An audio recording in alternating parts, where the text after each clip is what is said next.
Okay, so thank you. Uh, let's begin our third class on creative writing. So, in the first two classes of creative writing, we have actually introduced you with the basic premises of creative writing. What is creative writing? What is the definition and scope of the creative writing? Various types of writing, especially expository, descriptive, persuasive and narrative. এই চার ধরনের writing এবং কোনগুলো creative writing নয়,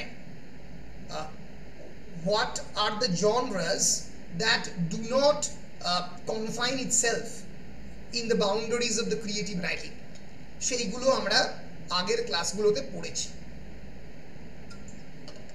মুদ্রা কথা হলো creative writing is a form of writing that goes beyond the technical, academic, jargon-centric, journalistic and professional writing. Technical writing এবং এই ধরনের বলা যেতে পারে জার্নালিস্টিক রাইটিং এর বাইরে থাকে ক্রিয়েটিভ রাইটিং। সৃজনমূলক সাহিত্য, নাটক চর্চা, কবিতা, এইগুলো প্রতিটাই ক্রিয়েটিভ রাইটিং এর পেরিফেরির মধ্যে পড়ে। এবং আগের ক্লাসগুলোতে আমরা কাকে এক্সপোজিটরি রাইটিং বলে, which is factual, objective and explanatory, কাকে ডেসক্রিপটিভ রাইটিং বলে, basically it uses sensory details and vivid language to portray a person, কাকে পারসুয়েসিভ রাইটিং বলে, কাউকে পারসু করার জন্য, convince the reader in order to accept a certain viewpoint, কাকে narrative writing বলে। এটা ক্রিয়েটিভ রাইটিং এর মধ্যে অনেকটাই পড়ে।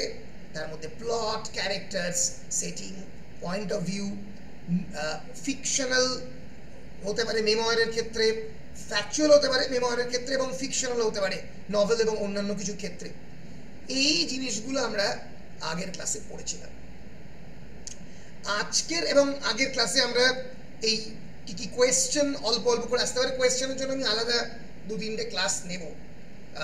কি কি কোয়েশ্চেন আসতে পারে 2 নম্বরের, এই ধরা যাক কোয়েশ্চেন এলো ডেসক্রিপটিভ রাইটিং থেকে, what is the aim of the descriptive writing? To create vivid images in the reader's mind using the sensory details. What is one literary device used in descriptive writing? অনেক কিছু literary device হতে পারে, তার মধ্যে simile একটা ধরা যাক। তো এই রকম ধরনের কি কি প্রশ্ন আসতে পারে সেটাও আমরা আগের ক্লাসে পড়েছিলাম। এবং আগের ক্লাসে আমরা 5 নম্বরের প্রশ্ন অল্প করে মানে ডিসকাস করেছিলাম, কাকে মানে বেসিক্যালি কাকে পারসুয়েসিভ রাইটিং বলে, পারসুয়েসিভ রাইটিং এর সঙ্গে কি ডিফারেন্স এক্সপোজিটরি রাইটিং এর, এইগুলো প্রশ্নগুলো আসতে পারে। এটা আমরা পুরো সিলেবাসটা শেষ করে আরেকবার ভালো করে প্রশ্নের দিকে তাকাবো।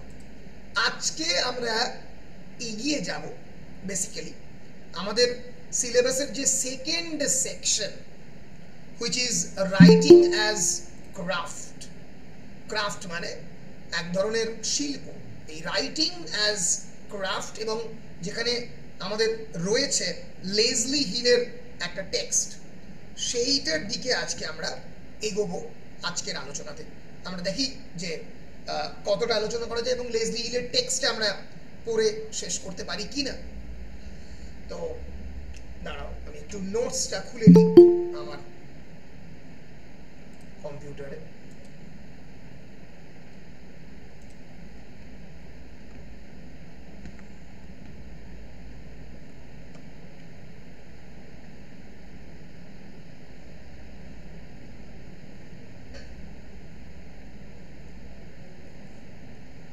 খুলছে না কেন?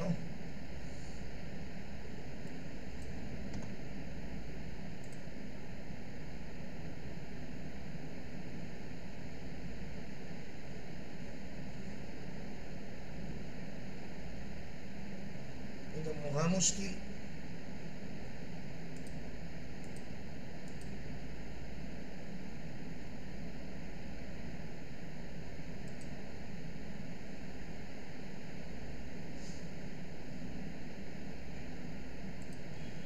বেশ, যদি না খোলে তাহলে ওয়ার্ডেই চেষ্টা করে দেখব।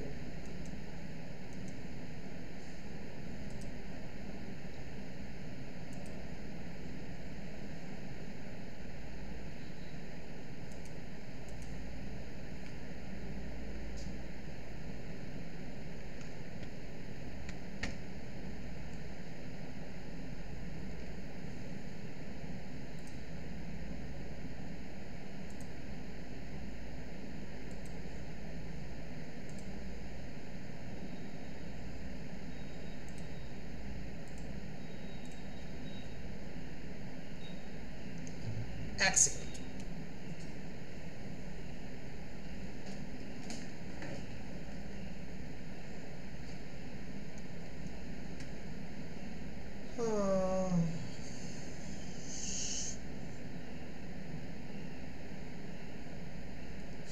হ্যাঁ, সো বেসিক্যালি আমরা পড়ছিলাম যে writing as craft, writing as a form of craft. আচ্ছা, ক্রাফট মানে কি? এনিওয়ান ইন দ্য ক্লাস কাকে ক্রাফট বলে? Sort of art. আরেকবার আরেকবার। Sort of art. Sort of art form, এক ধরনের শৈল্পিক চেতনাকে বলা হয় craft. For example, cinema, mastering cinema, taking photograph, বিভিন্ন ধরনের লেন্স ইউজ করা সিনেমাতে, কেমন করে লাইট আমি ইউজ করব সিনেমার মধ্যে, তাই না? কেমন করে সাউন্ডকে আমি ইউজ করব। ফলে আমাকে যদি একটা সিনেমার ডিরেক্টর হতে হয় বা একটা সিনেমাকে বানাতে হয়, আমাকে কিন্তু এই ক্রাফটটাকে আয়ত্ত করতে হবে। In the same way, writing poetry, writing poetry or writing a novel, novel লেখা তো খুবই কঠিন কাজ, কারণ উপন্যাস লেখা মানে তোমাকে সেই পুরো 400 পাতা বা 300 পাতার একটা গল্পকে তোমার মাথার মধ্যে কনসিভ করতে হবে, তোমাকে ওই গল্পের মধ্যে থাকতে হবে, যেটা একেবারেই সহজ কাজ নয়। ফলে লেজলি হিল এখানে এই রাইটিং অ্যাজ ক্রাফট বা প্রিন্সিপালস অফ গুড রাইটিং এর সেকশনটা, যেটা নাম দেওয়া হয়েছে রাইটিং অ্যাজ ক্রাফট, রাইটিং কিন্তু সত্যি একটা শিল্প। এবং এই সেকশনে আমরা শিখবো বেসিক্যালি যে what are the characteristics of a good writing, একটা ভালো লেখার কি কি ক্যারেক্টারিস্টিক্স হতে পারে সেটা কিন্তু আমরা একটু শেখার চেষ্টা করব। সো যদি আমাদেরকে বলতে হয়, এক second,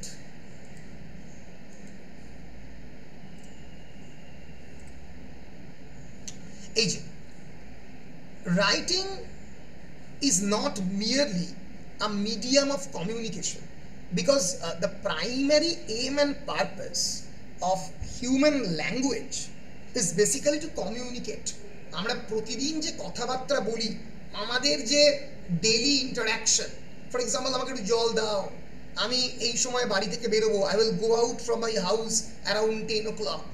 These are the basic human communication skill. So writing কিন্তু মিয়ারলি কমিউনিকেশন নয়, কেবলমাত্র ইনফরমেশন দেওয়াটা এর উদ্দেশ্য নয়। Writing is also a craft, a learned skill that requires practice, precision and reflection. দিনের পর দিন ধরে লেখা, একেবারে প্রিসাইজ পয়েন্টটা, কনসাইজ পয়েন্টটা বলা, and contemplation. Reflection means contemplation, চিন্তা ভাবনা। ফলে like any form of other artistic discipline, be it like painting, be it like sculpture, মূর্তি তৈরি করা, সিনেমা তৈরি করা, writing combines technique, creativity as well as clarity. Writing এর মধ্যে টেকনিক থাকবে, সৃজনশীলতা থাকবে, আবার পরিষ্কার করে বলার বিষয়টা থাকবে। So the term craft in writing actually refers to the deliberate shaping of the ideas through language, structure and style and voice to achieve an intended purpose. What is the intended purpose? Intended purpose হচ্ছে একটা ultimate M বা একটা মানে ultimate লক্ষ্য।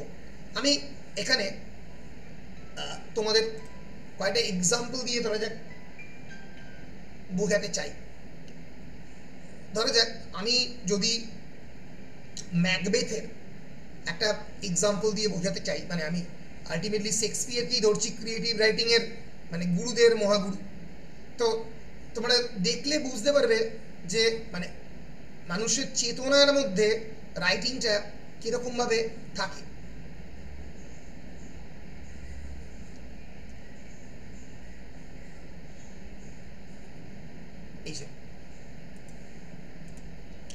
This is a famous scene of Macbeth, Act 1, Scene 7, যেখানে Macbeth যখন নিজের অ্যাম্বিশনের কথাটা বলছে যে কেমন করে তার ভিতরে রাজা হওয়ার ইচ্ছাটা রিফ্লেক্টেড হচ্ছে, এই যে I have no spur to prick the sides of my intent but only vaulting ambition. Vaulting ambition মানে ঘোড়ার ওপরে যখন কোনো একটা মানুষ ওঠে মানে সেরকম ভল্ট দিয়ে লাফিয়ে ওঠে, ঘোড়াকে অনেক সময় নিয়ন্ত্রণ করতে পারে না, ঘোড়াটা পড়ে যায়, ঘোড়ার থেকে মানুষটা পড়ে যায়। এই যে vaulting ambition which overleaps itself, যেটা নিজেকে অনেক সময় নিজেই ফেলে দেয়।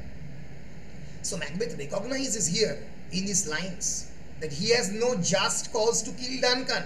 ডানকানকে মারার তার নির্দিষ্ট কোনো কজ নেই, but only ambition drives him, কেবলমাত্র অ্যাম্বিশন তাকে নিয়ে চলেছে। The metaphor of a rider vaulting too far suggests the self-destructive nature of the unchecked ambition. এই যে অ্যাম্বিশন যেটা আনচেকড, যেটা কোনো চেকিং পয়েন্ট নেই, সে চায় রাজা হতে এবং চায় রাজা হতে, তার জন্য যতটাই রক্তের সমুদ্র বের করতে হবে সে করবে।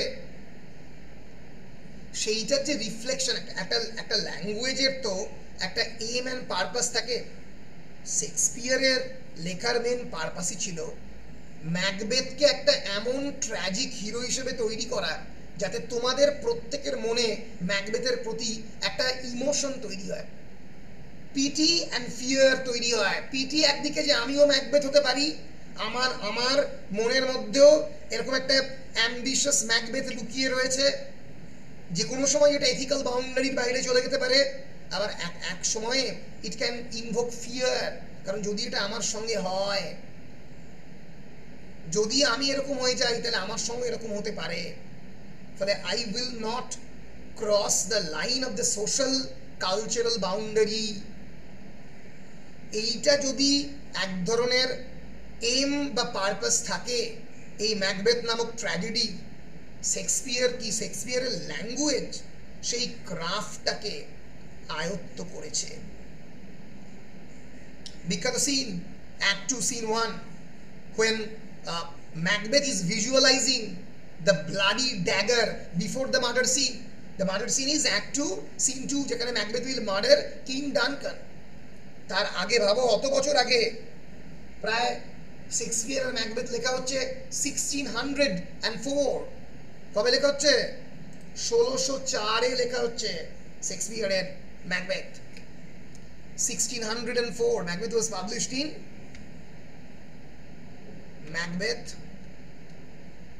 published in 1606. In fact, after the gunpowder plot, British Parliament কে উড়িয়ে দেওয়ার কথা প্ল্যান করা হয়েছিল 1605 সালে, এবং তার রিফ্লেকশন ম্যাকবেথের পোর্টার সিনের মধ্যে রয়েছে। ফলে অত বছর আগে এই যে ম্যাকবেথ নিজের সাইকোলজিতে, তখনও তো সাইকোলজির ডিসিপ্লিনটাই ইনভেন্ট হয়নি, সে নিজের সাইকোলজিতে এই লাল রঙের একটা ড্যাগার, লাল রঙের ড্যাগার, ব্লাডি ড্যাগার সে দেখতে পাচ্ছে, তার ইমাজিনেশনে এই ড্যাগারটা ভাসছে, যেটা পরের অ্যাক্টে ম্যাকবেথ খুন করবে, যেটা দিয়ে ম্যাকবেথ উইল মার্ডার ডানকান, সেইটাকে তার মনের মধ্যে ভাসছে। অত বছর, 400 বছর আগে শেক্সপিয়ার তার ল্যাঙ্গুয়েজের মধ্যে রিফ্লেক্ট করছে। Is this a dagger which I see before me, the handle toward my hand? The soliloquy, the handle টা গেল আমার দিকে. So Macbeth hallucinates a dagger leading him to Duncan, revealing the deep conflict between his conscience and his ambition. একদিকে তার conscience, একদিকে তার বিবেক, আবার অন্যদিকে তার ambition. The dagger itself becomes a symbol of fate and the inner psychological turmoil on the part of the Macbeth. Remember, unlike the Greek tragic heroes of the Sophocles, Euripides and Aeschylus, Macbeth is a Renaissance character. Macbeth কিন্তু রেনেসাঁসের সন্তান. সে কিন্তু ভাগ্যতে বিশ্বাস করে না. সে বিশ্বাস করে সে যে খুন করছে, সে যে মার্ডার করছে, তার দায়িত্ব তার নিজেরই, দ্য রেসপন্সিবিলিটি তারই.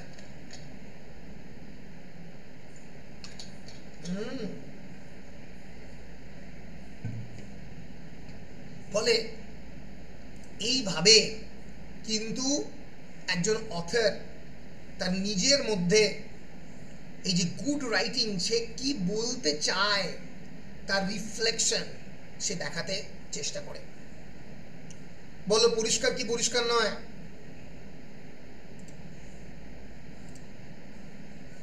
বলো বল রে, শুনতে পাচ্ছিস? হ্যাঁ স্যার. স্যার সলিলকি বেসিক্যালি নিজেই নিজের মনের মধ্যে কথা বলাটাকেও বলা যেতে পারে, তাই না? হ্যাঁ, সলিলকি ইজ বেসিক্যালি তাই.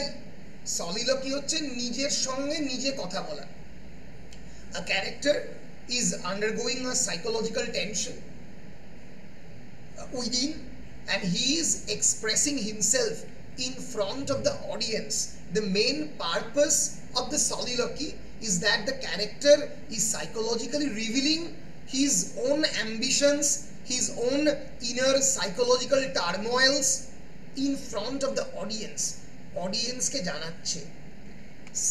সলিলকি এবং অ্যাসাইডের মধ্যে পার্থক্য হলো, সলিলকি একটা গোটা সিন জুড়ে চলতে পারে এবং সলিলকিতে কেবলমাত্র সেই ক্যারেক্টারটা স্টেজের মধ্যে প্রেজেন্ট, আর অন্য কেউ নয়.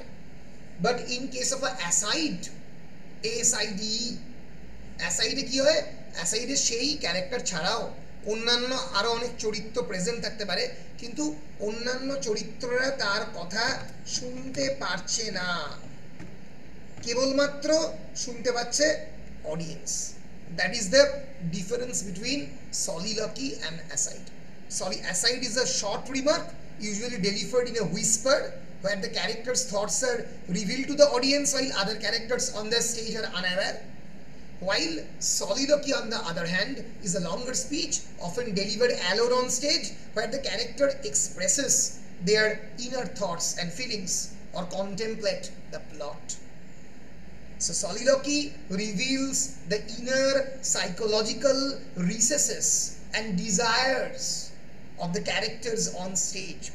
For example, in Macbeth there is a famous scene, Act 5, Scene 1, that is known as the sleepwalking scene. SLWPWALKING, sleepwalking scene in Macbeth. যেখানে লেডি ম্যাকবেথ ঘুরছে একটা হাতে টেপার বা ওয়াক্স মোমবাতি নিয়ে. এতগুলো মার্ডার হয়ে গেছে, লেডি ম্যাকবেথ কিন্তু আর নিজের মধ্যে নেই. she has almost transformed into a mad woman, প্রায় ইনসেন হয়ে গেছে, এবং she is trying to remove the blood from her hand. তার হাত থেকে রক্তটাকে তুলতে চাইছে. ফলে বেসিক্যালি যে লেডি ম্যাকবেথ একজন অত্যন্ত উইক ক্যারেক্টার ছিল, সেটাই অ্যাক্ট 5 সিন 1 রিভিল হবে. সে এতটা মেন্টাল চাপ, মেন্টাল প্রেশার নিতে পারেনি, ফলে তার মধ্যে এক ধরনের সাইকোলজিক্যাল ডিসঅর্ডার দেখা যাচ্ছে. ঠিক আছে, এইভাবে একজন রাইটার একজন গুড ক্রাফটসম্যানের পরিচয় দেয়. বলো, ক্লিয়ার?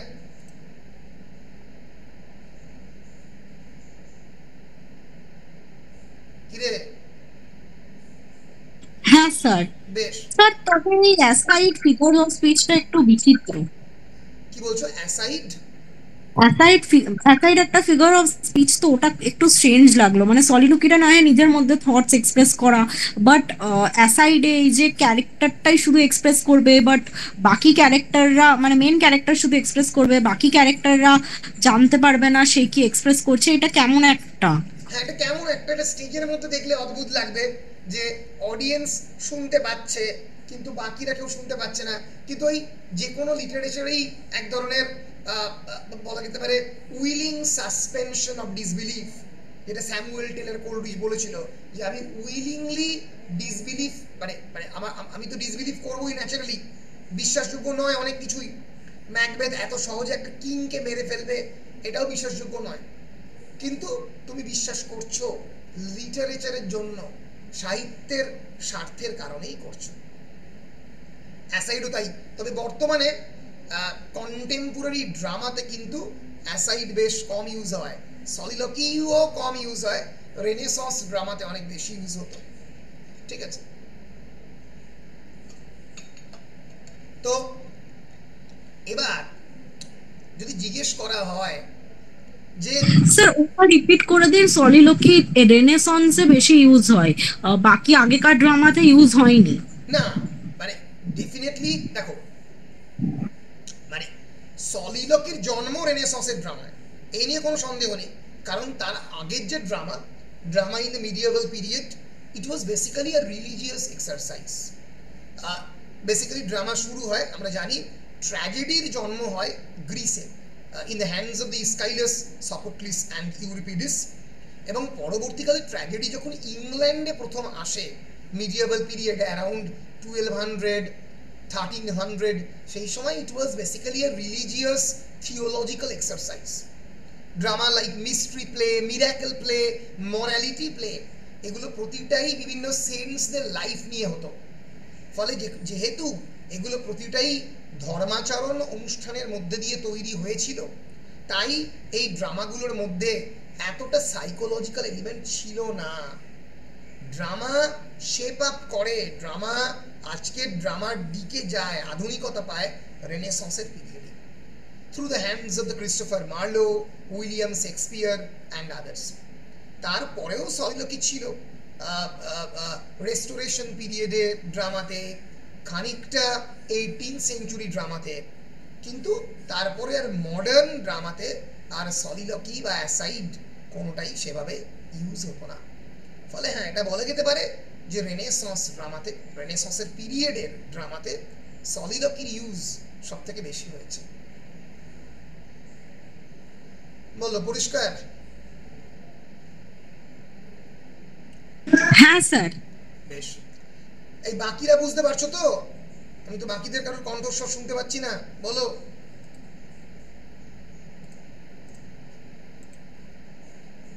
এই দীপ, মহিমা, তোমরা সবাই বুঝতে পারছো? রিমা? হ্যাঁ স্যার, বুঝতে পারছি। বেশ, কোথাও বুঝতে না পারলে কিন্তু বলবে যে ধরতে পারছি না, ঠিক আছে? আচ্ছা, যেটা করি সেটা হচ্ছে অ্যাটেন্ডেন্সটা একবার ডেকে নিই, রেকর্ডে থাকবে। অঙ্কিত দাস আছে, দীপ ঘোষ, মহিমা খাতুন, নেহা খাতুন, রিমা ঘোষ, রূপকথা দাস, শাশ্বতী মহারাজ, স্নেহা মাহাতো, সৌমাল্য নায়েক, তামান্না তাবাসুম, টিনা মণ্ডল এবং টিয়া গড়াই। এদের প্রত্যেকের নাম তো বুঝতেই পারছি, এটাই আসল নাম, অন্য নাম নয়।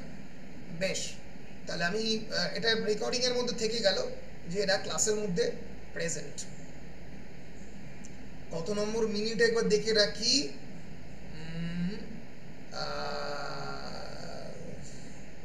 হ্যাঁ 24 মিনিটে রেকর্ডিং এ এটা থাকলো। বেশ বেশ, ঠিক আছে, তো আমরা এগিয়ে নিয়ে যাচ্ছি আমাদের ক্লাস। হ্যাঁ, তো এবার রাইটিং অ্যাজ এ ক্রাফট তো বুঝলাম, রাইটিং এক ধরনের শিল্প। So like painting or sculpture, writing involves techniques that can be learned and refined. And for example, in case of a painting, the painter needs a brush, fine brush strokes. কেমন করে আমি আমার রঙের মধ্যে shading ফুটিয়ে তুলবো, that is a kind of art form. যদি তোমরা আর্টের হিস্ট্রিতে ইন্টারেস্টেড থাকো, আমার মতো লিটারেচার পড়লে কিন্তু তোমাকে যেরকম ফিলোসফিও জানতে হবে, সেরকম আর্টও জানতে হবে, সেরকম লিটারেচারও জানতে হবে। আমি যদি তোমাদের দেখাই, one of the greatest painter in the history of the world, Vincent van Gogh, একজন ডাচ পেইন্টার। আর্ট তো কেবলমাত্র একটা ফটোগ্রাফিক রিয়েলিটিকে ডেসক্রাইব করে না, তার বাইরেও অনেক কিছু করে। এই যে ভ্যান গগের বিখ্যাত পেইন্টিং দ্য স্টারি নাইটস, তোমরা বিভিন্ন সময় ইনস্টাগ্রাম থেকে শুরু করে আরও বিভিন্ন জায়গায় তো দেখে থাকবে এই স্টারি নাইটসের পেইন্টিং। দেখবে কীরকমভাবে ছোট্ট ছোট্ট ব্রাশ স্ট্রোকের মধ্যে দিয়ে একজন painter, one of the greatest painter of this world, একটা পেইন্টিং তৈরি করেছেন। মানে একেবারে ছোট্ট ছোট্ট ব্রাশ স্ট্রোক, তার মধ্যে দিয়ে লাইট রিফ্লেক্টেড হচ্ছে পেইন্টিং এর মধ্যে। এই যে এটা ভ্যান গগের প্রথম দিকের পেইন্টিং, একেবারে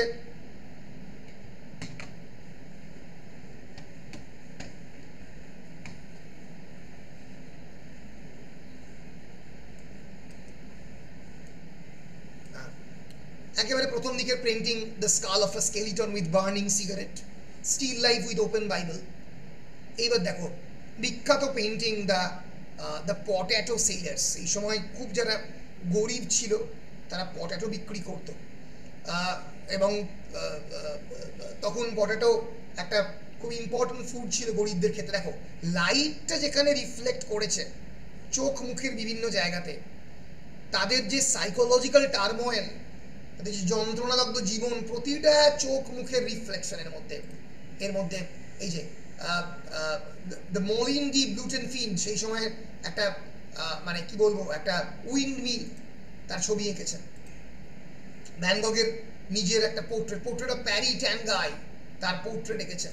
এই ছোট্ট ছোট্ট ব্রাশ স্ট্রোকসের মধ্যে দিয়ে একজন পেইন্টার তার পেইন্টিং করছে। আবার এটা অনেকটাই ইমপ্রেশনিস্ট পেইন্টিং এর মধ্যে পড়ছে ভ্যান গগের পেইন্টগুলো, রোম্যান্টিক পিরিয়ডের একটু পরে পরে। যদি তোমরা রেনেসন্স পেইন্টিংস দেখো, সেটা আবার সম্পূর্ণ আলাদা। সেটা তার মধ্যে খুব ভয়ঙ্করভাবে মানে রিয়েলিটি রয়েছে, একেবারে প্রতিটা মানুষের হাতের মতোই। এই যে বিখ্যাত পেইন্টিং, টিশিয়ান থেকে শুরু করে Michael Angelo, Leonardo da Vinci, এরা প্রত্যেকেই রেনেসন্স পেইন্টার। এই যে জিওভানি বাতিস্তা সিমাডা কনেজিয়ানোর আঁকা Madonna and the child with saint, এটা বিভিন্ন জায়গাতে বিভিন্ন পেইন্টাররা ম্যাডোনার ছবি এঁকেছেন, চাইল্ডের মানে ক্রাইস্টের মা হিসেবে আর কি, ম্যাডোনা উইথ দ্য ক্রাইস্ট। এবং দেখো এইখানে আবার ব্রাশ স্ট্রোকের ধরন কিন্তু আলাদা। এখানে মানুষ কিন্তু মানুষের মতোই দেখতে, কিন্তু অন্যদিকে ভ্যান গগের আঁকার মধ্যে মানুষ কিন্তু ঠিক মানুষ নেই, তার মধ্যে চারপাশের নেচার, ছোট ছোট লাইটের কাজ, এগুলো চলে এসছে। ফলে যেরকমভাবে হিস্টোরিক্যাল পিরিয়ড চেঞ্জ হয়েছে, একজন পেইন্টারের যে ক্রাফট, একজন পেইন্টারের যে আঁকার ধরন, সেটাও বদলেছে। একই রকমভাবে রাইটারের লেখার ধরনও কিন্তু এজের সঙ্গে পরিবর্তিত হয়, এবং এটাও এক ধরনের একটা ক্রাফট বলা যেতে পারে। এই যে why is writing a craft? Because writers also need tools. And what are their tools? Vocabulary, grammar, syntax, tone, rhetorical strategy. এগুলো প্রতিটাই কিন্তু রাইটারের যন্ত্র, এবং তার সঙ্গে সঙ্গে mastery of writing will eventually emerge after discipline, structure and creative choices. এবার আমরা চলে আসছি যে এবার এখান থেকেই আমরা লেসলি হিলের এসেটার দিকে খানিকটা যাব। এই ক্রাফট অফ দ্য রাইটিং এর কয়েকটা কি এলিমেন্ট রয়েছে। কি কি এলিমেন্ট? বেসিক্যালি 5টা এলিমেন্ট রয়েছে। রাইটিং ডেভেলপ করতে গেলে the writer must pay attention to these elements. First is the content. বলো কন্টেন্টটা কি? What is content? Main plot basically the plot. আমি একটা তোমাদের তোমাদের সিলেবাসের একটা টেক্সট বলো, রাইডার্স টু দ্য সি, পড়েছো? বলো পড়েছো? জন মিডিংটন সিংজের এই ওয়ান অ্যাক্ট ড্রামাটা পড়ে ফেলেছো? হ্যাঁ স্যার পড়েছি। স্নেহা পড়েছো? হ্যাঁ স্যার। আর কে কে পড়েছো? স্যার পড়েছি। Basically, it's a drama, it's a tragedy, it's a one-act tragedy of centering around the figure of the Moria, যে তার 7 জন ছেলেকেই হারাবে এই আইরিশ অ্যারান আইল্যান্ডে। অ্যারান আইল্যান্ড একটা island, and Arans are a group of 3 islands basically, যেটা Galway বে, আয়ারল্যান্ডের Galway বের মুখে। অত্যন্ত দুর্যোগপূর্ণ প্রাকৃতিক weather, disastrous natural environment, and here the sea becomes the destiny. The plot is based not on the traditional conflict of the human wills, but on the hopeless struggle of a people against the impersonal but relentless cruelty of the sea. যেরকম ট্র্যাজেডিতে সাধারণত হয়, ম্যাকবেথের ক্ষেত্রে একটা হ্যামারশিয়া থাকে। হ্যামারশিয়া মানে একটা tragic flaw, একটা দোষ থাকে ক্যারেক্টারের মধ্যে। For in case of the Macbeth it is ambition, the case of Hamlet it is procrastination. মারবো কি মারবো না, কাকাকে মারবো কি মারবো না, যে আমার বাবাকে হত্যা করেছে কানে বিষ ঢেলে, whether I will kill him or not kill him, to be or not to be, বাঁচবো কি বাঁচবো না, প্রোক্যাস্টিনেট করছে।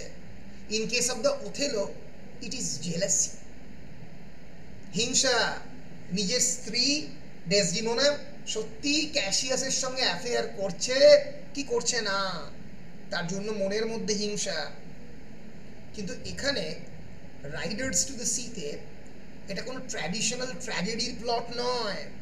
Here the arch villain is nature itself, the inscrutable, relentless sea that will eventually destroy everyone in the novel. At the end of in the tragedy, কি বলছিস স্নেহা? সিটাই তাহলে এখানে main plot, যে ডুয়াল নেচারটা। এক্স্যাক্টলি, সি এখানে main plot না বলে বলতে হবে মেন ক্যারেক্টার, যে কন্টেন্টের পার্ট। তাহলে এখানে মেন কন্টেন্ট কি? এই রাইডার্স টু দ্য সিতে মেন কন্টেন্ট কি?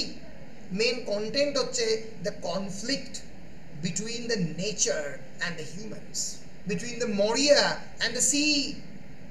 এদেরকে যেতে হবে মাছ ধরতে, নাহলে জীবন বাঁচবে না, নাহলে এদের ডেইলি লিভিং সাস্টেনেন্স চলবে না। তাহলে রাইটারকে প্রথম কি ঠিক করতে হবে, যে আমার কন্টেন্ট কি হতে চলেছে। এই যে আমি আগের দিন বলছিলাম, অমিতাভ ঘোষ ঠিক করলো ক্যালকাটা ক্রোমোজোম নামক নভেলে সে he will tell the story of the Ronald Ross, who will eventually invent the medicine of the malaria. কিন্তু ইটস এ মেডিকেল থ্রিলার। এখানে টুইস্ট কি, যে রোনাল্ড রসের আগেই একজন ভারতীয় এই সিনকোনা গাছের পাতা দিয়ে ম্যালেরিয়ার যে ওষুধ তৈরি করে ফেলেছে, রোনাল্ড রস তার থেকে এটা চুরি করছে। ফলে এটা মেডিকেল থ্রিলারের গল্প। এখানে কন্টেন্ট হচ্ছে রোনাল্ড রস কেমন করে চুরি করছে, যাকে আমরা একটা বিরাট বড় ডাক্তার, মেডিকেল সায়েন্টিস্ট বলে জানতাম, তিনি আর সেখানে এই মেডিকেল সায়েন্টিস্ট থাকছেন না। ম্যাকবেথের মেন গল্প কি? How the character of the Macbeth is changing, তার ভিতরে কেমন করে পরিবর্তন আসছে। গল্পের শুরুতে ওই উইচগুলো যদি ম্যাকবেথের সঙ্গে দেখা না হতো এবং তারা যদি না বলতো দাউ শাল্ট বি কিং, তুমি রাজা হবে ভবিষ্যতে, তাহলে ম্যাকবেথ হয়তো থেন অফ কডর বা থেন অফ গ্লামিসি থেকে যেত, তার কিং হওয়ার ইচ্ছে জাগতো না। সো ম্যাকবেথের ভিতরের ambition, 11th century Scottish kingship, সেটা হচ্ছে মেন কন্টেন্ট অফ ম্যাকবেথ। বল পরিষ্কার কন্টেন্ট কি বস্তু? কন্টেন্ট হচ্ছে বিষয়বস্তু। বলো রূপকথা। স্যার কন্টেন্ট আর প্লট বা স্টোরি লাইনের মধ্যে মানে আপনি যে জিনিসটা বোঝাবেন ওটা বেসিক্যালি আমি প্লটও বলতে পারি যে হ্যাঁ স্টোরির হ্যাঁ হ্যাঁ প্লটটা হ্যাঁ, কন্টেন্ট দেখো এক্স্যাক্টলি। আমি আমি আমি আপনাকে বলছি যে কেউ যদি ডিফারেন্সিয়েট করতে বলে যেমন কন্টেন্ট আর সাবস্টেন্স অনেকটা একই বাট প্লট আর কন্টেন্টের মধ্যে যদি ডিফারেন্স করতে বলে আমি কি সেইভাবে মানে একদম ক্লিয়ারলি ডিফারেন্স করতে পারবো? হ্যাঁ পারবে, পারবে কিভাবে পারবে আমি সেটাই বোঝাচ্ছি। মানে ডিফারেন্সটা খুবই টেকনিক্যাল, ডিফারেন্সটা কিছুই নয়। কন্টেন্ট হচ্ছে তখন যখন মূল বিষয়বস্তুটা একটা অথর প্রথমে শুরুর দিকে থাকছে। So content is basically initial idea of an author. আমার মাথার মধ্যে বিষয়বস্তুটা এলো, এবার হ্যাঁ যখন পুরোটা তৈরি হয়ে গেল তখনও লোকে বলতে পারে কন্টেন্ট, কিন্তু সেটার কন্টেন্ট থাকলো না, সেটা অ্যাকচুয়ালি প্লট হয়ে গেল। Plot PLOT, plot is the actual framework of a creative writing along with the setting and character। মানে প্লট তখন হচ্ছে যখন চরিত্রগুলো বসে যাচ্ছে, বুঝতে পেরেছিস? এবং ধরা যাক আমি ঠিক করলাম আমি একটা অ্যাম্বিশাস ক্যারেক্টারকে তৈরি করব, তার নাম হচ্ছে ম্যাকবেথ, কিন্তু আমি সেটিং কোথায় দেব? সেটিং আমি ম্যাকবেথকে চাইলে 2024-এর পশ্চিমবঙ্গ দিতে পারি, এই পলিটিক্যাল টেনশনের মধ্যে না দিয়ে আমি 11th সেঞ্চুরি স্কটল্যান্ডকে বেছে নিলাম। যে মুহূর্তে আমার চারপাশের সেটিং ঠিক হয়ে গেল, আমি একটা টিবেটান মঙ্কের স্টোরি বলবো, আমি সেটা টিবেটে বলবো নাকি যখন পশ্চিমবঙ্গে শাক্তইজম শক্তির আরাধনা প্রতিষ্ঠা চলছে তখন কিন্তু এই বুদ্ধিজমের সঙ্গে এই শাক্তদের একটা বিরাট লড়াই হয় জানিস তো, এবং সেখান থেকেই তান্ত্রিক বুদ্ধিজমের জন্ম হয়, ঠিক আছে? তো সেই যখনই চরিত্রগুলো বসে যাচ্ছে এবং কোন সময় আমি সেট করব, time very important for a story. For example the text of the riders to the sea, এ তো রাইডার্স টু দ্য সি, এটা তো যে কোনো সময় পুরীর সমুদ্র হতে পারতো, হতে তো পারতো, ধরা যাক 18th সেঞ্চুরি পুরীতে হতে পারতো, তা না হয়ে এটা অ্যারান আইরিশ ল্যান্ডস্কেপে অ্যারান আইল্যান্ডেই লোকেটেড। যে মুহূর্তে আমি চরিত্রগুলো বসিয়ে দিচ্ছি, সেটিং তৈরি করে ফেলছি, পুরোটাকে লিখে ফেলছি, সেটা প্লট হয়ে যাচ্ছে। আর ইনিশিয়াল স্টেজে যখন আমার মধ্যে আসছে যে আমার মোটামুটি বিষয়বস্তুটা কি, কন্টেন্টের এক্স্যাক্ট বাংলা হচ্ছে বিষয়বস্তু, আমার বিষয়বস্তুটা কি, সেই ইনিশিয়াল আইডিয়া যখন আমি কনসিভ করছি, that is basically our content. পরিষ্কার? তাহলে স্যার মেন যে থিমটা যেটার উপরে আমি যেটাকে কনস্ট্রাক্ট করব সেটাকেই শুধু কন্টেন্ট বলা যেতে পারে, সেটা কি কন্টেন্ট বলা যেতে পারে। এবার কন্টেন্টের মধ্যে পরবর্তীকালে প্লট তো ইনক্লুড হয়ে যায় মানে ব্রডার সেন্সে, কিন্তু প্লটটা একটা খুব টেকনিক্যাল টার্ম। মানে কন্টেন্ট অনেকে কনসিভ করতে পারে, তোরাও পারবি। এই যে আমি এই যে অনেকগুলো এক্সাম্পল দিয়েছিলাম আগের দিন, কি কি নিয়ে একটা এই যে ধরা যাক আমি একটা পলিটিক্যাল থ্রিলার লিখবো, in post-emergency Bengal, a former Naxalite turned MLA begins receiving anonymous letters revealing his past crimes. সে এখন বর্তমানে MLA হয়ে গেছে, আগে ছিল একজন নক্সালাইট নেতা, নকশাল আন্দোলনের নেতা। সে বিভিন্ন থ্রেট কলস এবং লেটার পেতে থাকে যে তোমার আগের জীবনের ক্রাইম আমরা রিভিল করে দেব। As he prepares to contest an election, buried secrets threatened to destroy both his political career and family. সে হয়তো নকশাল আমলে প্রচুর লোকজনকে খুন করেছে, সেটা তার জীবনকে নষ্ট করে দিতে পারে। সামনে ইলেকশন চলে এসছে, একটার পর একটা চিঠি আসছে, এটা হচ্ছে কন্টেন্ট। কন্টেন্ট অনেকে কনসিভ করতে পারে, প্লট সবাই কনসিভ করতে পারে না। প্লট তখন হবে যখন এই পুরোটা একটা উপন্যাসের আকার পাবে, তার মধ্যে অনেকগুলো সাব প্লট থাকবে, অনেকগুলো মেইন প্লট, একটা মেইন প্লট থাকবে যেটা শেক্সপিয়ারের ট্র্যাজেডির ক্ষেত্রে কমেডির ক্ষেত্রে থাকে, সাব প্লট থাকে, মেইন প্লট থাকে, তখন ওটা প্লট হবে। বুঝতে পেরেছিস?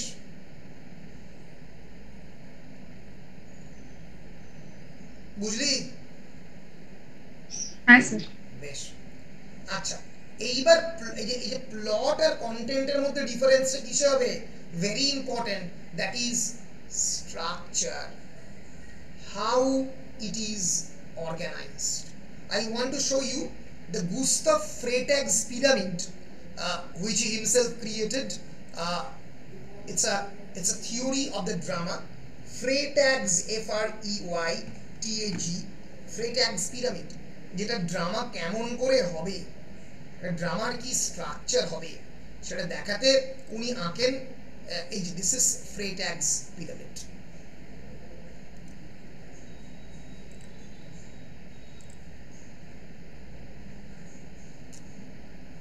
ডাউনলোড করলে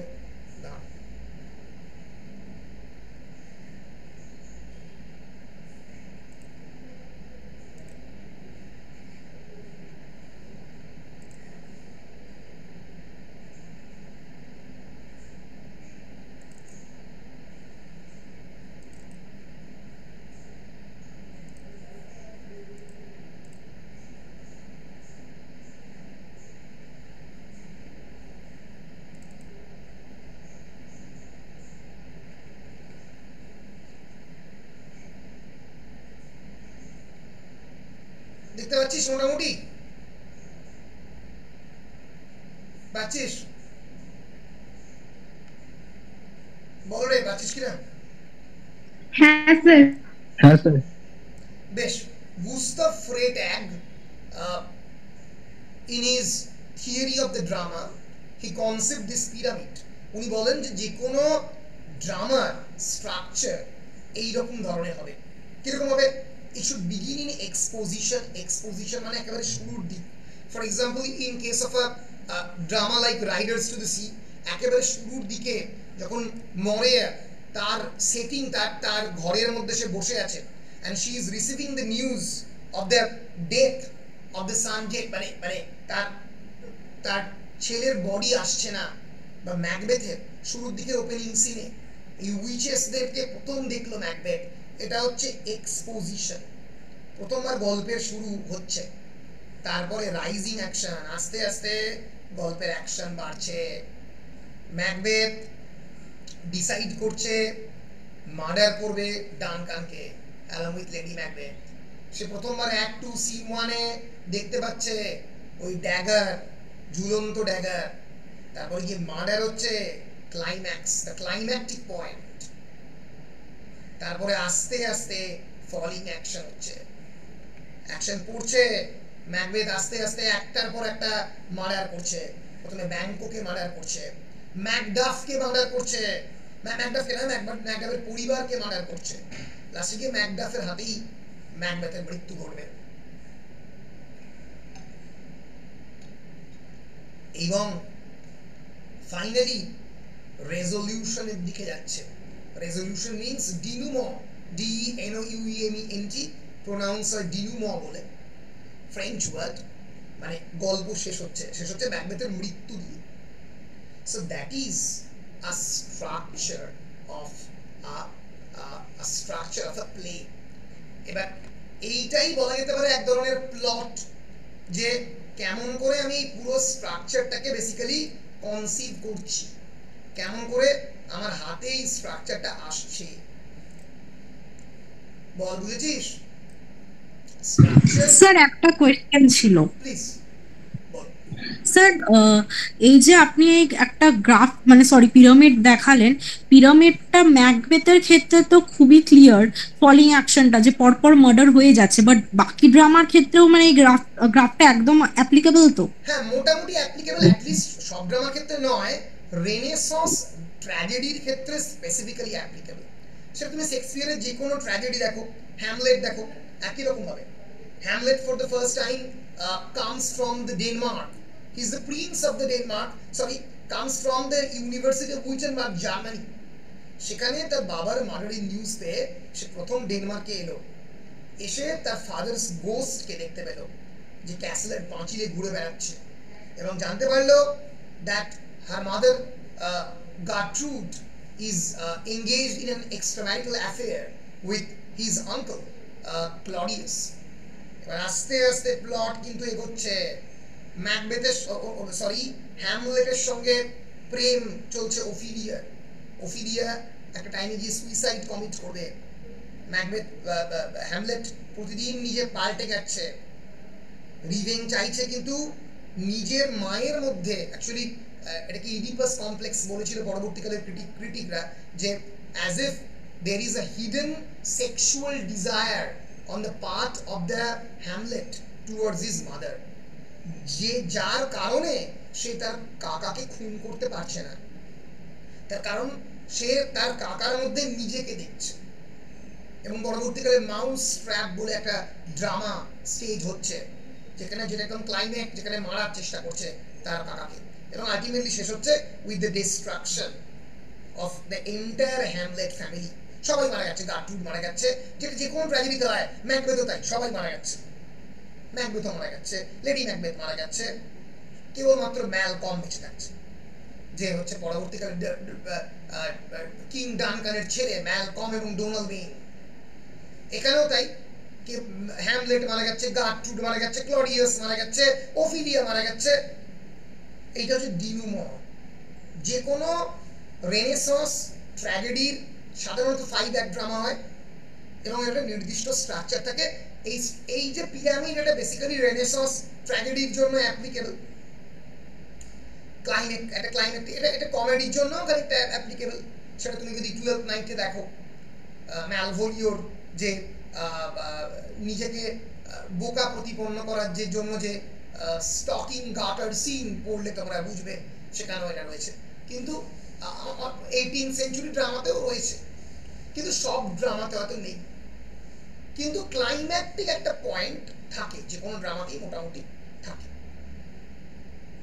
বুঝতে পেরেছো? হ্যাঁ স্যার, ক্লিয়ার। বেশ, এরপরে that's a very interesting thing, and that is style. Structure তো কেমন করে অর্গানাইজড হলো, স্টাইল। এই স্টাইলের সঙ্গে কিন্তু একটা খুব জিনিস extremely connected, and that is দাঁড়া।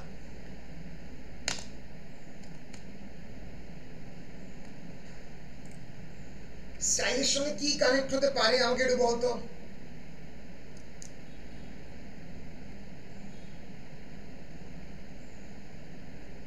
রাইটিং স্টাইল এর সঙ্গে কি কানেক্ট থাকতে পারে? ধরা যায় একজন লেখক রবীন্দ্রনাথের লেখার স্টাইল আর কাজী নজরুলের লেখার স্টাইল কি এক? বা for example William Shakespearean sonnet আর স্পেন্সারিয়ান সনেট, তোরা পড়েছিস ফিলিপ সিডনির লেখা সনেট, এক কি? এক নয়। তাহলে এর মধ্যে কি কানেক্টেড? এর মধ্যে কি রয়েছে? এর মধ্যে আছে হিউম্যান সাবজেক্টিভিটি। মানে আমার মানব মন, how I am কনসিভিং the writing, how I am কনসিভিং the craft. আমি কেমন করে ক্রাফটের দিকে তাকাচ্ছি, কেমন করে এই শিল্প চর্চাকে দেখছি, that is my writing style. এবং সেই জন্যই প্রতিটা অথারের রাইটিং স্টাইল বদলে যায়, এবং এর সঙ্গে সঙ্গে কানেক্টেড খুবই ইম্পর্টেন্ট হচ্ছে historical, social and cultural background. কোন হিস্টোরিক্যাল, সোশ্যাল, কালচারাল ব্যাকগ্রাউন্ড সেই অথারকে জন্ম দিচ্ছে। ধরা যাক আমি যদি যে কোনো একটা কাজী নজরুলের কবিতার দিকে তাকাই, কার ওই লৌহ কপাট ভেঙে ফেল করলে লোপাট, রক্ত পূজার শিকল পাশবা, রক্ত জমাট শিকল পাশবা, আমি ভুলে গেলাম পাষাণ বেরিয়ে আমি দেখছি নজরুল কারার ওই লৌহ কপাট। আমরা একবার লিরিক্সের দিকে তাকাবো, তুই বুঝবি সত্যি এখানে একটা রেভলিউশন হচ্ছে, যেটা রবীন্দ্রনাথের লেখার মধ্যে নেই, থাকা সম্ভব নয়। কারণ কাজী নজরুলের লেখার মধ্যে তার হিউম্যান সাবজেক্টিভিটি রেবেলিয়নের কথা বলছে, বিদ্রোহী কবি। এই যে কারার ওই লৌহ কপাট, ভেঙে ফেল করলে লোপাট, ভেঙে দাও আয়রন গেট, রক্ত জমাট শিকল পূজার পাষাণ বেদি। শিকল পূজা মানে as if you are in shackles, তোমাকে শিকলের মধ্যে রেখেছে। শিকল পূজার পাষাণ বেদি হচ্ছে কারাগার, সেটাকে ভেঙে দাও। ওরে ও তরুণ ঈশান, বাজা তোর প্রলয় বিষান, বিষান মানে শঙ্খ, ধ্বংস নিশান উরুপ প্রাচীর, প্রাচীর ভেদি, প্রাচীরকে ভেদ করে। গাজনের বাজনা বাজা, কে মালিক কে সে রাজা, কে দেয় সাজা মুক্ত স্বাধীন, সত্য কেড়ে কে সাজা দেবে তোমাকে? সত্যি বা কি এই পৃথিবীতে, মানে সত্যি কাকে বলে? অট্টহাসি করে তুমি ফাঁসি পড়িয়ে নাও। তো এই যে ফাঁসি পড়ে নাও, এই যে মানে এই যে লেখার একটা বেসিক স্টাইল, তার সঙ্গে আমি যদি ধরা যাক যে কোনো মানে রবীন্দ্রসঙ্গীতের বিভিন্ন পর্যায় রয়েছে, পূজা পর্যায়, প্রেম পর্যায়, গানের বিভিন্ন, যারা গান শিখিস তারা জানিস, তার কোনোভাবেই সেই সাবজেক্টিভিটি আমি মিল পাবো না। এই যে ধরা যাক আমি যদি আমি রবীন্দ্রনাথের কোনো একটা গান নিই, স্যার ওটা বেসিক্যালি হিউম্যান মাইন্ড ইন্ডিভিজুয়ালিটি, মানে প্রত্যেকটা মানুষ ইন্ডিভিজুয়াল। ওটাই আমি সাবজেক্টিভিটির কথা বলছি, হিউম্যান সাবজেক্টিভিটি। ধরা যাক আগুনের পরশমণি ছোঁয়াও প্রাণে, এই জীবন পূর্ণ করো দহন দানে। এখানে এক ধরনের এইটা একটা স্পিরিচুয়াল এনার্জির সং। ফলে এইটাই আমি কেন বোঝাতে গেছি, আমি বোঝাতে গেছি রাইটিং স্টাইল কি করে ডিফারেন্ট হয়। এই যে আগুনের পরশমণি ছোঁয়াও প্রাণে, টাচস্টোনকে বলছে যে অ্যাজ এ পরশমণির মতো আমাকে তোমার এনার্জি দাও, এই জীবন পূর্ণ করো দহন দানে, দানের মধ্যে দিয়ে আমার এই দেহখানি তুলে ধরো, তোমার ওই দেবালয়ের প্রদীপ করো, নিশিদিন আলোক শিখা জ্বলুক গানে,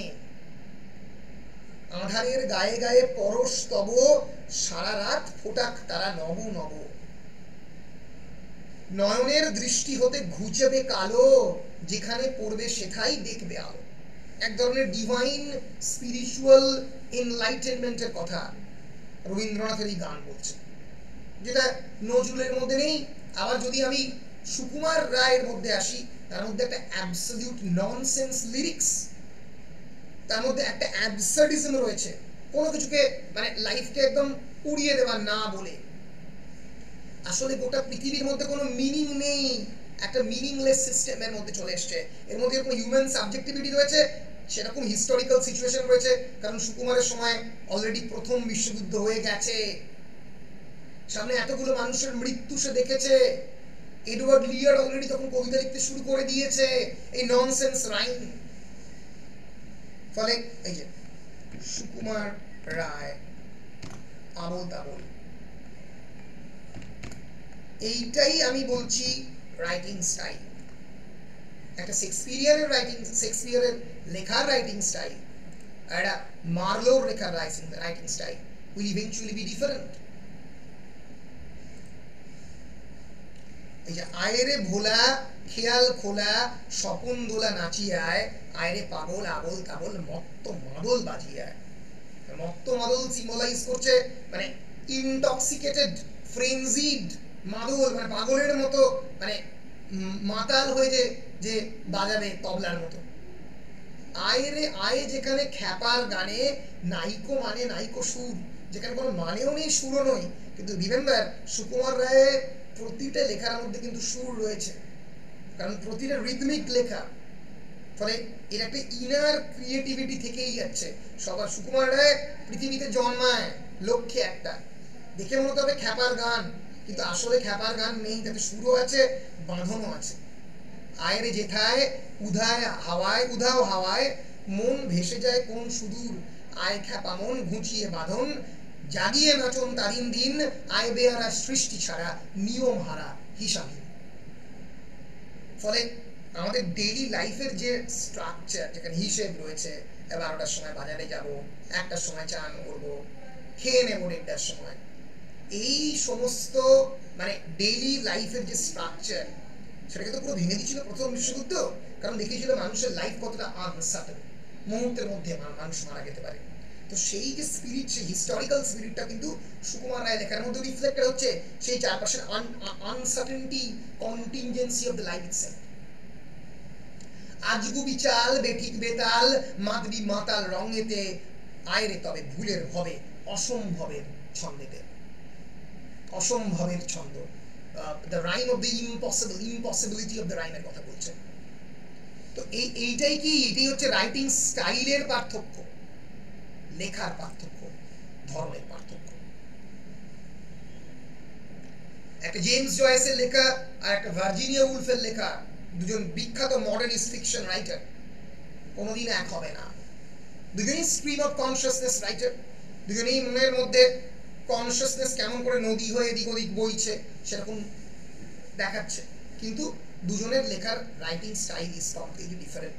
so style, the manner of the voice in which the content or the structure is expressed is called style. তাহলে কন্টেন্ট হলো, স্ট্রাকচার হলো, স্টাইল হলো। বল, পরিষ্কার হলো? স্যার ওটা একবার বলুন না, যে সুকুমার রায় এরকম ক্যাওটিক মানে রিদম থাকতো, স্ট্রাকচার থাকতো, সবই আছে, বাট লিখতো মিনিংলেস বা ক্যাওটিক, তো এগুলো লিখে কি বোঝাতে চাইতো ওটা একটু বলে দিন না। বোঝাতো তো মানে অনেক কিছু। আমি তোমাকে মানে এইটা বুঝতে গেলে তোমাকে ননসেন্স রাইমের হিস্ট্রি জানতে হবে, ঠিক আছে? এগুলোকে বলা হয় ননসেন্স রাইটিং।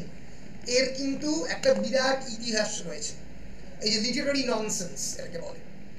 এবার দেখো, আমি একটা তোমাকে মানে প্রতিটা লেখার মধ্যেই একটা ইনার মিনিং বা তার একটা ইনার সিম্বল থাকতো। ফর এক্সাম্পল, আপাত দৃষ্টিতে দেখে মনে হতে পারে বাটুল দ্য গ্রেট। তোমাদের মধ্যে কে কে বাটুল দ্য গ্রেট পড়েছো? একটা বিখ্যাত কমিক ন্যারেটিভ, তোমরা বাটুলকে চেনো? এই যে বাটুল,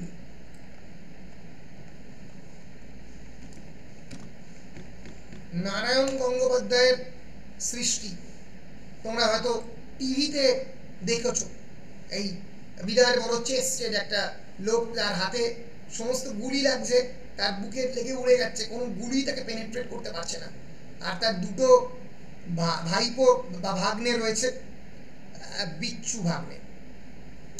এটা দেখে তো আপাতত অর্থে ননসেন্স লাগতে পারে, কিন্তু বাটুল লেখা হচ্ছে কোন পার্সপেক্টিভে? বাটুল লেখা হচ্ছে নক্সালাইট হিস্টোরিক্যাল ব্যাকড্রপে।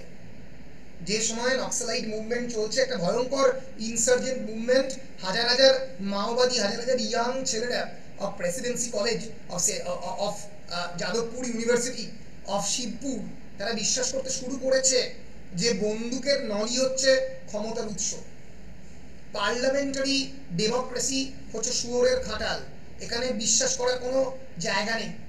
হাজার হাজার ছেলে হাতে বন্দুক তুলে নিচ্ছে। সেই সময় ল অ্যান্ড অর্ডার ভায়োলেটেড হচ্ছে। বাটুল হচ্ছে এই ল অ্যান্ড অর্ডার রেস্টোর করার একটা মেকানিজম। দেখবে বাটুল সবসময় শাস্তি দিচ্ছে এই যে গুলি ছুঁড়ছে যারা ইয়াং ক্রিমিনাল মাইন্ডেড লোকেরা, তারা। তো 1970s এর পার্সপেক্টিভে Batul becomes a symbol of for the restoration of the law and the order. In the same way, Sukumar Rai actually becomes a mouthpiece of the একটা বিখ্যাত theater of the absurd.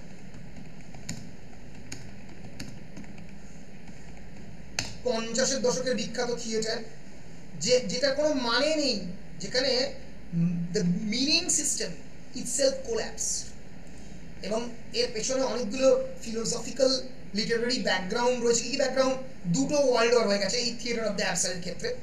এই যে যেখানে basically the world itself becomes meaningless, যেখানে এত মানুষের মৃত্যু হচ্ছে দুটো পৃথিবীতে, বাড়িতে বাবা আছে, দাদু আছে, কিন্তু ছেলে নেই। So these plays focus largely on the ideas of the human existentialism, অস্তিত্ববাদ। এক্সিস্টেন্সিয়ালিজম কি? এক্সিস্টেন্সিয়ালিজম শোজ, দেখো, the apparent absurdity or the incomprehensibility of the human existence। মানুষের এক্সিস্টেন্সের কোনো মানে নেই। মানুষ প্রশ্ন করছে, এই যে আমি পড়ছি, আমি কিসের জন্য পড়ছি? তোমাদের চারপাশের পৃথিবীটা গ্রোয়িং অ্যাবসার্ড পৃথিবী। এত পড়ে, এত পড়াশোনা করে লোকজন 26 মানুষের চাকরি চলে গেল। তাদের কি নিজের জন্য গেল? গেল না। কারণ চারপাশের সিস্টেম এতটা অ্যাবসার্ড হয়ে গেছে, অ্যাডমিনিস্ট্রেশন এতটা অ্যাবসার্ড হয়ে গেছে যে সেটা তাদের নিয়ন্ত্রণে নেই। সো এই যে অ্যাপারেন্ট মিনিংলেসনেস, পারপাস নেই লাইফে, ভ্যালু নেই, ভ্যালুলেসনেস, তাকে যেন সেলিব্রেট করছে বা তাকে নিয়ে স্যাটিরাইজ করছে সুকুমার রায় বলো বা থিয়েটার অফ দ্য অ্যাবসার্ড, সে সমস্ত রাইটার আমরা পরবর্তীকালে পড়বো, Samuel Beckett, Arthur Adamov, Eugene Ionesco. They lack the logical reasoning. তাদের লেখার মধ্যে অফকোর্স তাদের স্ট্রাকচার আছে।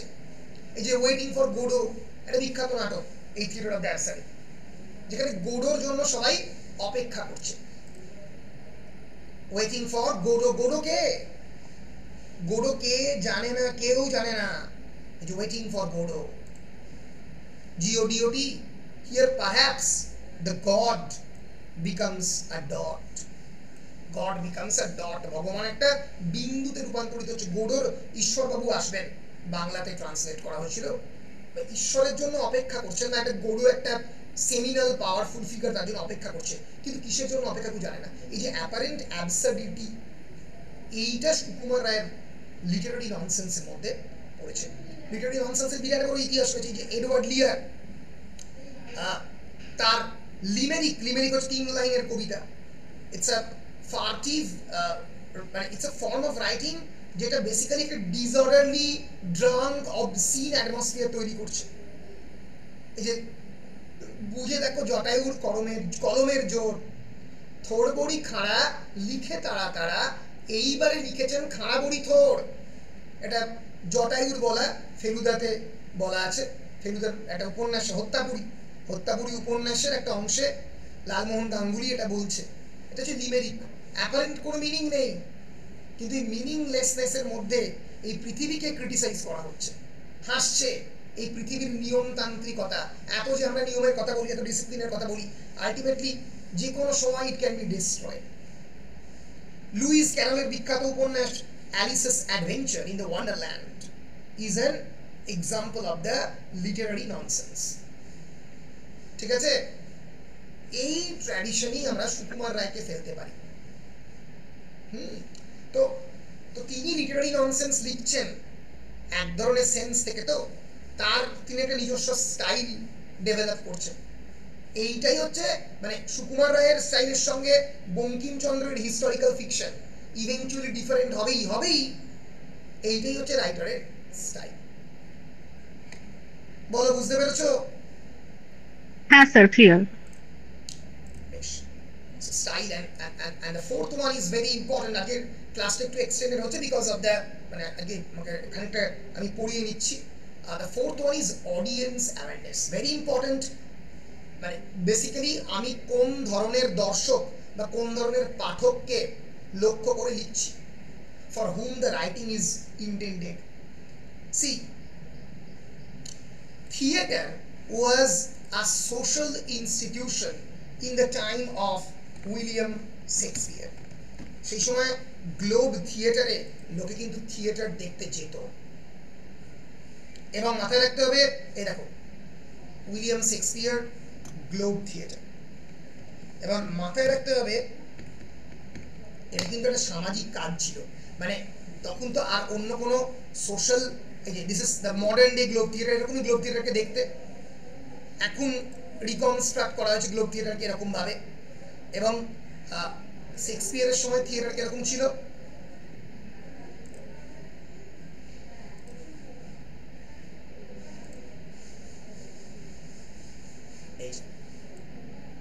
এরকম স্ট্রাকচারের গ্লোব ছিল, 3টে তলা ছিল। এই 3টে তলা দেখো ভালো করে, তলায় বসতো যারা একেবারে সমাজের শ্রেণীর সব থেকে মানে বলা যেতে পারে লেবারার শ্রেণী, ম্যানুয়াল লেবারার। সেকেন্ড তলায় বসতো those who are merchants, doctors, lawyers, and on the last floor, generally nobility, the aristocrat, kings and the queens. তাদের জন্য আলাদা চেম্বার থাকতো। ফলে শেক্সপিয়ারের সময় কিন্তু আলাদা করে অডিয়েন্স ক্লাসিফিকেশন ঘটেনি, একদম তলা থেকে উপর সব ধরনের অডিয়েন্স এই এন্টারটেনমেন্ট দেখতে আসতো। কারণ তখন ওটিটি প্ল্যাটফর্ম ছিল না, তখন টেলিভিশন ছিল না, তখন মানে theatre was the only mode of social entertainment. ওই জন্যই শেক্সপিয়ারকে একজন গ্রেট রাইটার বা ড্রামাটিস্ট বলা হয়, কারণ কোনো অডিয়েন্স ক্লাসিফিকেশনের কথা না ভেবেই তিনি পৃথিবীর শ্রেষ্ঠ ড্রামাগুলো ক্রিয়েট করে গেছেন, যেটা আজ থেকে 400 বছর বাদেও আমরা পড়ছি। একদম মানে সমাজের সব থেকে নিচু তলার লোক, যে কংক্রিট ঢালাই করে, যে ম্যানুয়াল লেবারের, যে মাঠে জল দেয়, সে ওই ড্রামা দেখেছে, আবার কিং বা কুইনও দেখেছে। কিন্তু আমাকে মাথায় রাখতে হবে যে একজন জেমস জয়েস বা একজন ওয়াল্টার স্কট বিখ্যাত historical dramatist, Walter Scott dramatist হয়, historical novelist, Scottish historical novelist and poet, romantic পিরিয়ডে লিখছেন। আইভানো, রব রয়, বিখ্যাত তোমাদের এই রেফারেন্সগুলো কাজে লাগবে যখন তোমরা হিস্ট্রি অফ ইংলিশ লিটারেচার পড়বে পরের সেমিস্টারে, থার্ড সেমিস্টারে। সো এই যে ওয়াল্টার স্কট, তিনি ওয়েভারলে লিখছেন, ওল্ড মর্টালিটি লিখছেন, হার্ট অফ দ্য মিডলোথিয়ান, দুর্দান্ত লেখা একটা প্রেমের গল্প, মিডলোথিয়ানের হৃদয় থেকে, মিডলোথিয়ান একটা প্রিজন হাউস, সেখান থেকে। The lady of the lake লিখছেন। অনেকটা বঙ্কিমচন্দ্র ওয়াল্টার স্কট দ্বারা ইনফ্লুয়েন্স ছিল। বঙ্কিমচন্দ্রকে বাংলার স্কট বলা হতো, রাজসিংহ উপন্যাস যদি তোমরা পড়ে থাকো। তো ওয়াল্টার স্কটের লেখা কি সবাই পড়তে পারবে না, কিছু নির্দিষ্ট লোক, those who are educated. Walter Scott নিজে ব্যারিস্টার ছিলেন, হিস্টোরিয়ান, পোয়েট, সেই রকম লোক পড়তে পারবে। ফলে আমি যে লেখাটা লিখছি, আমি যদি একটা থ্রিলার লিখি, সেটা কাদের জন্য হবে? সেটা হয়তো অনেকের জন্যই হবে, কিন্তু বেশিরভাগ ক্ষেত্রে অ্যাট্রাক্ট করবে যারা ইয়াং মাইন্ডস, যারা ওরকম পুরনো বড় ঐতিহাসিক উপন্যাস পড়বে না, একটু থ্রিলার দেখে তাদের ভালো লাগবে।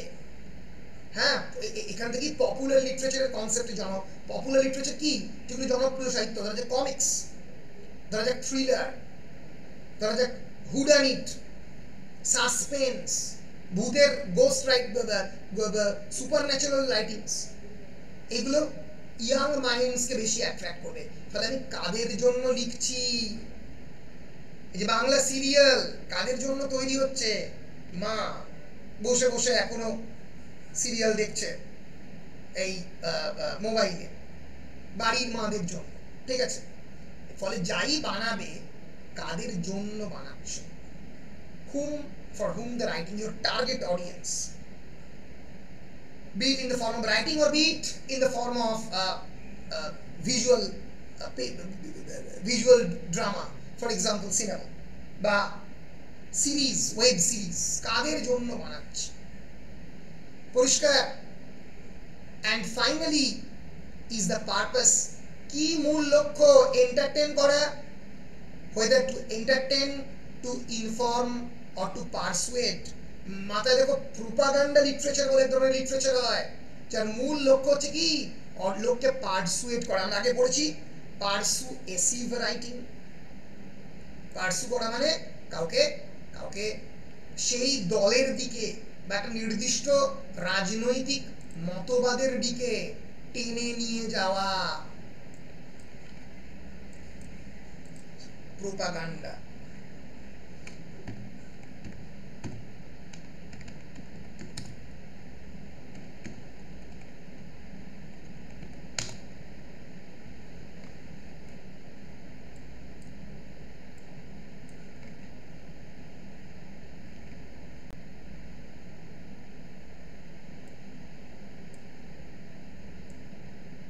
এই যে ফর এক্সাম্পল প্রোপাগান্ডা লিটারেচার।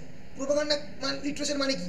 আমি কিছু, ধরা যাক আমার নির্দিষ্ট এম রয়েছে। ফর এক্সাম্পল মেজর বারবার is an example of the propaganda literature. এখানে বার্নার্ড শ ক্রিটিসাইজ করতে চান ওই শেল্টারকে, বার্নার্ড শ ক্রিটিসাইজ করতে চান ওই ধর্মীয় প্রতিষ্ঠানকে, তার একটা ইডিওলজি রয়েছে, মার্কসিস্ট ইডিওলজি, সে সেটাকে প্রোপাগান্ডাইজ করছে। ফলে আমার বার্নার্ড শ ড্রামা সবার জন্য নয়। এই দেখো স্পেলিংটা যা হয়েছে, প্রোপাগান্ডা। আমি আসলে দেখতে পাচ্ছি না এই আলো কম বলে আর কি এখানটাতে। So it refers to the literary works intentionally crafted or used to promote specific viewpoint, ideology or cause. Noxalite literature. ফলে আমার মেন পারপাসটা কি? পরিষ্কার, content, structure, style, audience awareness, purpose. এবং এর পরের দিন আমরা চলে যাব লেসলি হিলের লেখার মধ্যে কি কি থাকলে আইডিয়াল গুড রাইটিং হবে। Clarity, clear message, coherence and flow, logically ordered এবং কানেক্টেড থাকবে, কনসাইজনেস, একেবারে সুনির্দিষ্টভাবে সুনির্দিষ্ট আইডিয়া বলবে, আননেসেসারি কথা বলবে না, কারেক্টনেস, গ্রামার এবং মেকানিক্স, পাংচুয়েশন, স্পেলিং, অ্যাকিউরেসি ঠিক থাকবে, তার সঙ্গে সঙ্গে ক্রিয়েটিভিটি অ্যান্ড অরিজিনালিটি, একেবারে লেখার মধ্যে অরিজিনাল অথেন্টিক ভয়েস থাকবে, ফ্রেশ থিঙ্কিং থাকবে। আগেই বলেছি কোন অডিয়েন্সের জন্য লিখছি, কোন অডিয়েন্সকে অ্যাট্রাক্ট করছি, অডিয়েন্স অ্যাওয়ারনেস থাকবে, পারপাস ড্রিভেন কন্টেন্ট। কোন আমি যদি টেক্সট বুক লিখি, টেক্সট বুকের জন্য পারপাস, নভেল লিখি, নভেলের জন্য পারপাস। আর কি থাকবে? ইন্ট্রোডাকশন থাকবে, একটা engaging introduction and effective conclusion, একটা প্রপার বিগিনিং থাকবে যাতে অডিয়েন্সকে হুক করে রাখে। অবশ্যই ইম্পর্টেন্ট রিভিশন অ্যান্ড এডিটিং। সিনেমার ক্ষেত্রেও বারবার হয়, নাটকের ক্ষেত্রে কোনো হয় না, রিটেক থাকে না, অডিয়েন্সের সামনেই যা করার করতে হয়। কিন্তু সিনেমা বা লেখার মধ্যে বারবার রিভাইজ করতে পারবে তুমি, সেই সুযোগ থাকে। রিভাইজ করতে পারবে, বারবার তুমি পরিবর্তন করতে পারবে তোমার লেখা, সেটা সবসময় এই অডিয়েন্সের মধ্যে থাকে, সরি লেখকের মধ্যে থাকতে হবে, রিভাইজ করতে পারবে। And finally appropriate tone and style. তোমার লেখাটা কি হচ্ছে? ফর্মাল, ইনফর্মাল, কনভারসেশনাল, কথোপকথনের মতো, একাডেমিক, কি স্টাইলে লিখছো, that is very important. Clear? So that is the characteristics of a good writing.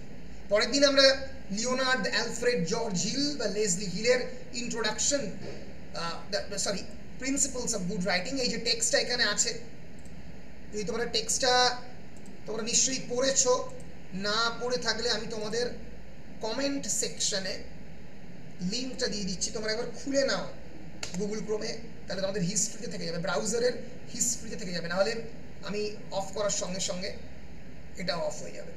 তো আমি দিয়ে দেবো লিঙ্ক, চাইলে আমি আবার দিয়ে দেবো। তো this is the principle of the good writing. এই টেক্সটটা আমরা পড়বো এবং পড়ার সঙ্গে সঙ্গে রাইটিংয়ের সত্যি কি কি কোর প্রিন্সিপল, এই ক্ল্যারিটি, ব্রেভিটি, ইউনিটি, যেগুলো একটু আগে দেখলাম, গ্রামাটিক্যাল কারেক্টনেস, সেইগুলো কি কি বলেছেন এলে Hill, dos and the don'ts of a good writing, আমরা একটু তার দিকে তাকাবো। বলো পরিষ্কার? এর পরের দিন আমরা সেকশনটা শেষ করবো। হ্যাঁ বলো। স্যার বলছি কি প্রত্যেকটা রাইটিং এ কি একটা পারসুয়েসিভ এলিমেন্ট থাকবে, নাকি সব রাইটিং এ যে পারসুয়েসিভ হবে তার কোনো মানে নেই? মানে কোনো তার কোনো মানে নেই। ভালো রাইটিং অনেক ক্ষেত্রে কোনো সোশ্যাল মেসেজ ছাড়াই শেষ হতে পারে। উইলিয়াম শেক্সপিয়ারের লেখা কোনো সোশ্যাল মেসেজ নেই। Great writers, James Joyce, Virginia Woolf, কোনো মানে নেই যে পারসুয়েসিভ রাইটিং থাকবে। কিন্তু অনেকে মনে করেন যে তাদের ক্ষেত্রে রাইটিংটা হচ্ছে এক ধরনের পারপাস, কোনো কিছু মেসেজ সে অডিয়েন্সকে দিতে চায়, অথর নিজের ভিউ পয়েন্টের দিকে অডিয়েন্সকে আনতে চান। রবীন্দ্রনাথ দ্য গ্রেট রাইটার কোনোদিনও চাননি কিছু নির্দিষ্ট পারপাস তার কথা বলতে। হ্যাঁ, অনেক লেখক ধরা যাক, যারা জর্জ বার্নার্ড শ নিজে মার্কসিস্ট ছিলেন, নিজে মেটেরিয়ালিস্ট ছিলেন, তার ভিউ, তিনি রিলিজিয়াস ইনস্টিটিউশনের এগেনস্টে ছিলেন, তিনি বিশ্বাস করতেন যে পৃথিবীকে চালায় পয়সা, টাকা, তাই তিনি অ্যান্ড্রু আন্ডারশ্যাফটের ক্যারেক্টার ক্রিয়েট করেছেন ওরকম ভাবেই, ওই পারপাসটাকে দেখাতে। তোমাদের একটা কথা মাথায় রাখতে হবে, ক্রিয়েটিভ রাইটিং পেপারটা হয়তো তোমাদের ইন্টারনাল এক্সামিন মানে কলেজে পরীক্ষা হবে, কিন্তু এটা একটা important paper in the sense এটা তোমাদের পরবর্তীকালে, তোমরা তো এখনো আরো 3 বছর লিটারেচার পড়বে, 4 বছর লিটারেচার পড়বে, তো এই সামনের 3 বছর 3.5 বছর সাহিত্য পড়তে how to read literature, how to read creative writing, how to process creative writing তোমাদেরকে হেল্প করবে। ফলে আমি বলছি তোমরা ওই জন্য রেগুলারলি একটু ক্লাসটা করো, তোমাদের মোটামুটি এটা হেল্প করবে বুঝতে যে how to approach a good writing, how to approach literature. সেটা আমি একবার পড়াবো যে কেমন করে পড়তে হয় সাহিত্য, যখন ওয়ার্ডসওয়ার্থ পড়াবো, ওই জায়গাগুলো পড়াবো, আমি দেখাবো। বলো পরিষ্কার? হ্যাঁ স্যার। বেশ, তাহলে আজকের ক্লাস আমরা এখানে শেষ করছি। আমাদের আজকে প্রায় 1 ঘন্টা 15 মিনিটের ক্লাস মতো হয়েছে, 1 ঘন্টা 15 মিনিটের ক্লাস আমরা এখানে স্টপ করছি। কারো কি কোনো প্রশ্ন রয়েছে? এনি কোয়েশ্চেন্স, মানে অফিশিয়াল কোয়েশ্চেন্স? বেশ, যদি কোনো অফিশিয়াল কোয়েশ্চেন্স না থাকে